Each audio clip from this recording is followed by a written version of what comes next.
What's happening, everybody? Welcome back to Forgo. And a while back, I give you guys a list of my top 10 waifus, and a lot of you seem to like that, so I thought I'd go ahead and give you guys a list of my top 10 bros. Now, before we get in this list, there are a lot of amazing characters in this game, okay? These aren't just going to be KOF characters. It could be any character that's in the game currently, and I'm going to be choosing them for various reasons. You know, there's going to be, maybe they'll be relatable, maybe I just think they're badass, whatever it might be.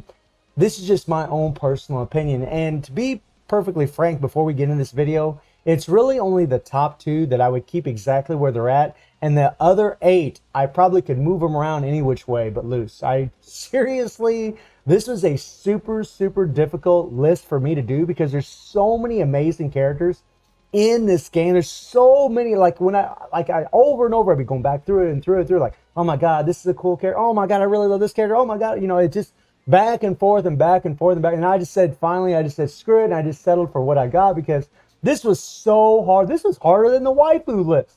So let's get into it, my friends. And remember, this is just my personal opinion. It might differ from yours. I want you to let me know down in the comments below who your top 10 bros are. Okay, so at number 10 is going to be Nameless. And Nameless is on this list because this is a character that I actually can relate to because he has a very good a tragic backstory. This is something that I totally understand. I mean, I don't have the same backstory as him, obviously, but I do relate to it, and that's something that I really love about this character. I also like the fact that he has amazing music. I know that sounds crazy, but music's a big part of my life, and I just really love that his music sounds amazing. Plus, I just love his 3PG animation. I mean, it's just beautiful, right? His little lady comes out to give him a helping hand, and it's a really nice animation, and there's just something about his backstory that I totally understand and relate to. So then we get to number 9, who is actually going to be, let me see if I can find old boy. Where are you at, my man? It's going to be Terry. The reason Terry is at number 9 is because he's just cool. He's just a cool character. He's a character that, has a revenge tale, right? Going after Geese in the lore because of killing his stepfather. And, I like revenge stories. I like those kinds of things. But I just think Terry's just a good dude, just a good, cool dude. And that's really why he's on this list. That's really all it really comes down to. He's been around for a long time, back in the Fatal Fury days. So he's been around for a long time.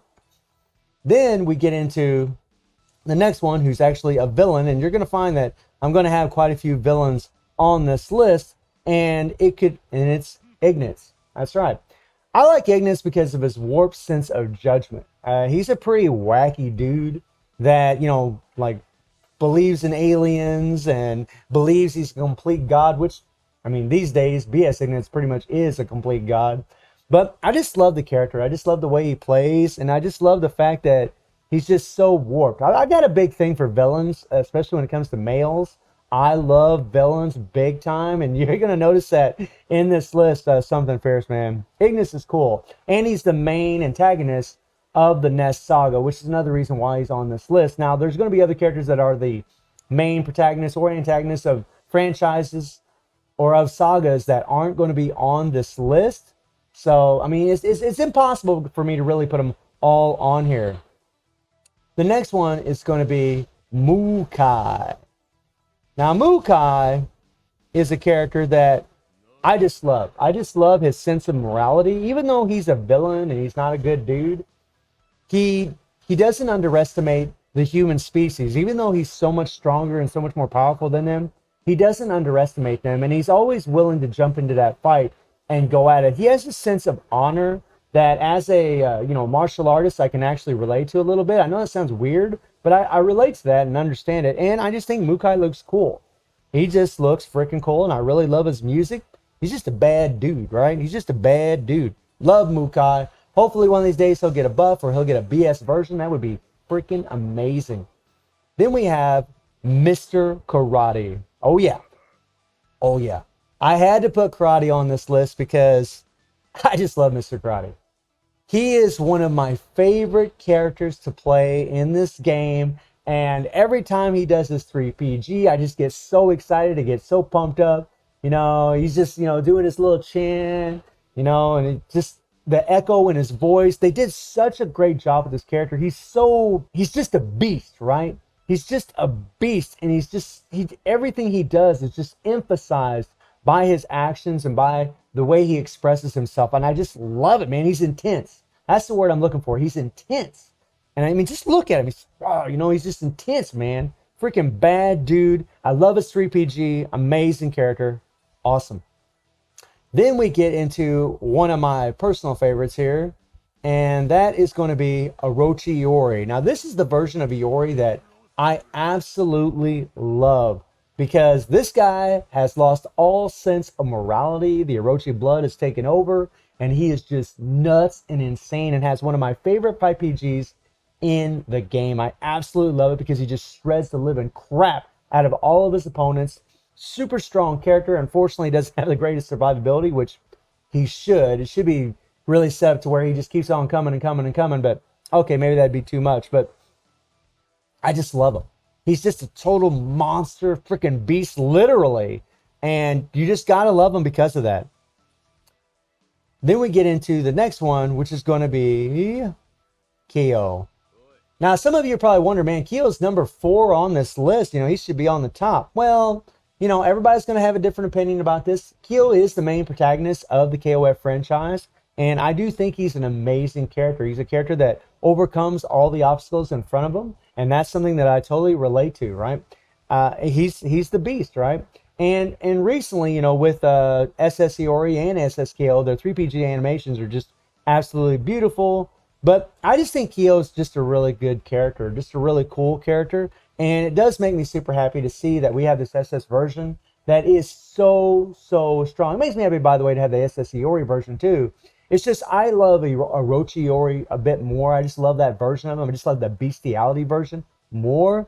But when it comes to Kyo, he's just calm, cool, and collect, and always has that burning flame ready to incinerate anyone that's in his path. Now we're getting into some villains, my friends, and I don't think it's going to come as no surprise, but number 3 is Nightmare Geese. Now, I love Geese just in general, from the Fatal Fury and from KOF. He's been in Tekken games. I just love this guy. I think he's an amazing character, and Nightmare Geese is one of my favorite fighting characters in all of fighting games. I just love him. Just look at him, right? Just look at him.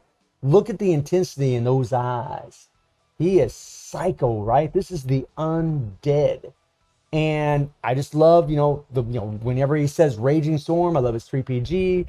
He's just a really awesome character that encapsulates what it means to be a villain, right? And I'm the type of person that I love villains that are just brutal. Like, I don't want them to have any kind of sense of morality. I want them to be just murderous, ruthless, killing machines that get off on it, that enjoy it. I like villains that just don't give a damn about anything. They are my favorite. The ones that have morality, a sense of justice, they're okay. I understand why people love them, and I do like a lot of those characters too, but I'm more about the super villains that are just, like, when they walk in a room, you think they're just going to murder you, right? Whereas someone that has a sense of justice, a villain with justice, sense of justice, or morality, they're only going to murder if they have to. See, it's a little bit different. I'm more scared of someone that's just going to murder just because for the hell of it than I am of someone that, only does it if they have to. Then the next one is Rugal. And I know, you guys are thinking to yourselves, what the hell, Forgo? What the hell? Rugal is number 2. What? Why is he number 2? This is your favorite character in KOF, my friends. He's my favorite character of the KOF franchise. Easily. Because he is exactly what I just explained a second ago. He is a murderous, ruthless, selfish, egotistical prick. And I love him for every ounce of it. This dude don't give a damn about anything but himself and about getting power.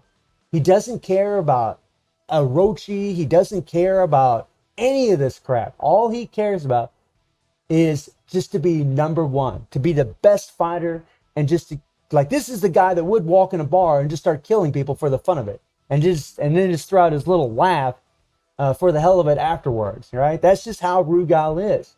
He's just a beastly machine, or a beastly killing machine, and that's why I love this character. And you guys, I know you're thinking, man, why? What the hell? Who's number one? Who the hell is number one on this list if Rugal's number two? Okay, number one, my friends. Let's scroll down yonder.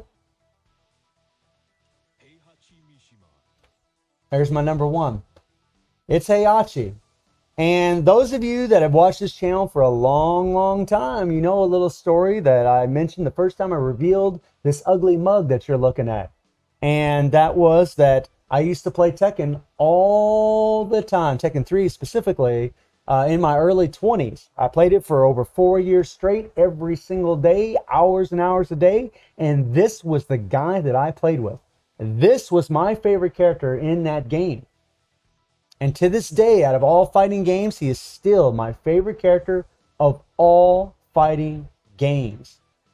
And Heihachi's a piece of crap. Kind of like Rugal. I think Rugal's a little bit more of a piece of crap, to be perfectly honest. Heihachi does have a little bit sense of morality, but not much. Just a little bit. But I just love him. I've always loved Heihachi. He's just, I mean, the guy threw his kid off a freaking cliff. Okay? He threw his baby off a cliff. Now, that's a piece of crap if I've ever seen one, and I love him for it. You know, and he's just an awesome character. He just looks awesome. He just looks intense. And I was so upset whenever he came to this game, and he was just, I mean, he's got power, but crap, terrible survivability, slow skills. You can't really cancel his skills. He didn't get a good kit at all, at least in my opinion. I mean, he's somewhat useful, but he just isn't that good. But as far as being my favorite characters or my favorite bro, this is my favorite bro in all of fighting games, period. So let me know what you all think about my list. Let me know who your top 10 are. And let me know why they're your top 10 or just your top 3 and why they're your favorite characters in the game. And I do stream on Twitch at 9 p.m. GMT plus 7 time. The link will be in the description below. And I hope you enjoyed the video. Thank you for watching. Y'all take care and have a good one. See ya.